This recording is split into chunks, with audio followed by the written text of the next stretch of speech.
Yoo yakkam jirtan nageenyi sanbaraadha oduu yeroo kabii keessaaf biyya alaa qabannee dhufnee jirra oduu waliin arjaatanii uqqaati akdumaan waliin turan. KFOn filannoo biyyoolessaa dhufurratti hirmaachuuf qophii gochuu jiraachuu isaanii ibsan.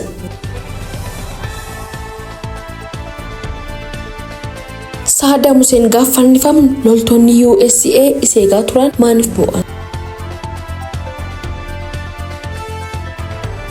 Walitti bu'iinsi hidhattoota Tigraay jidduutti mudate.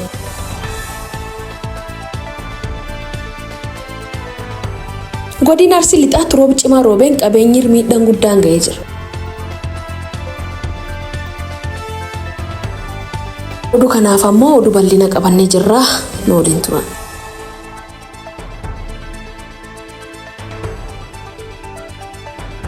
Paartiin Koongireesii Federaalaa Oromoo KFOn filannoo itti aanutti hirmaachuuf murteesse. Gaafilee akka mootummaa ceemsaa woloo Oromiyaa fi irraa deebiin hundaa'u boordii filannoo kanaan dur keessur akka gadi dhiibni dubbate. Dirree siyaasaa filannoof mijataa ta'e waan fooyya'aa hin jiru ka jedhu Koongireesiin Federaalaa Oromoo filannoo marsaa 7ffaa bara 2018 adeemsifamu irratti akka hirmaatu beeksiseera. Filannoo kanarratti hirmaachuuf sababoonni gargaraa jiraachuun gahiman obbo Xuruunee Gamtaan isaan keessallee tokko seera biyyatti ta'uu himanii jira. Paartiin KFO filannoo biyyoolessaa marsaa 6ffaa dhibamnee keessa baane jechuun osoo irratti hirmaatiin hafuun isaanii yaada.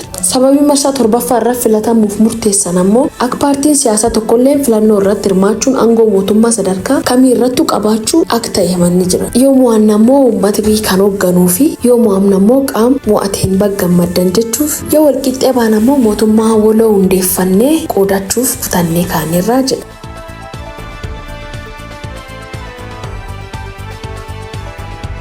Ameerikaan waggaa 20 dur duula waraanaa Iraaqii irra geggeessite. Mootummaa kuffisuun bulchaa biyyattii kan ture Saddam Hussein bakka dhokatee qabuun waggoota 2 fiitee turte. Haa ta'u malee garuu guyyaa qabamee haggaaf du'utti bakki hidhamee turetti loltoota Ameerikaa 12 eegamaa ture. Loltoonni kunilleen waggaa 2f gaaffii seegan Saddam Hussein wajjin walitti dhufee dansaa horatanii ture. Saddam gaafannifamaa ture bakka tursuun fudhame loltoonni iseegaa turan cufti imimmaan buusanii boo'aa turanii jedha. Loltoota USA iseegan keessaa tokko kan ta'e Wiil Bardawaan Barkatiiv ka jedhamu turtii waggaa 2 Saddam Hussein wajjin qabaate waan ittiin qabaa jedhameera.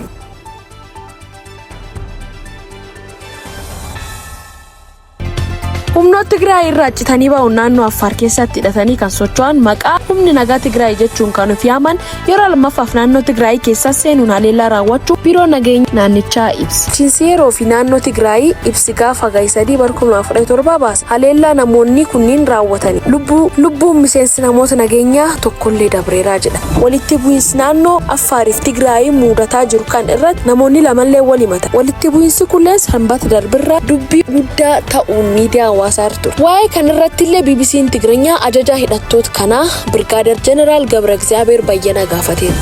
Jeneraalichi walitti bu'iinsa akka mudatu hin barbaannetu mudata. Sababni isaallee walitti bu'iinsa obboloota lamaan gidduu waan mudateef jechuun dhukaasichi gar walakkaa sa'aatii tokko faktuurellee himanii. Biiroon nageenyaaf tasgabbii godinichaa yeroo lammaffaaf naannoo Affaarii bakka addaa xibxaab jedhamu ka'uun humni keenya naannoo daddarbaa jedhamaa jiru dhukaas banuun qabsaa tokko ajjeefameera jedha. Ajajaan hidhattoota Birgaadeer Jeneraal Gabra Egzaabeer haleelichi gar walitti bu'iinsa akka deemuuf feenee jedhanii jira. Kanaaf gammoojjii Affaaritti garbuunee ka'aduun nu gubuu jirtuuf garuu isaanittu daangaa darbee dhufee dhukaas nurra banee jedha. Hojii tokkoon duraallee Tigraayitti socho'uun dhukaasii yeroo gabaabaaf ture akka mudatellee jeneraalichi ibsanii jiran.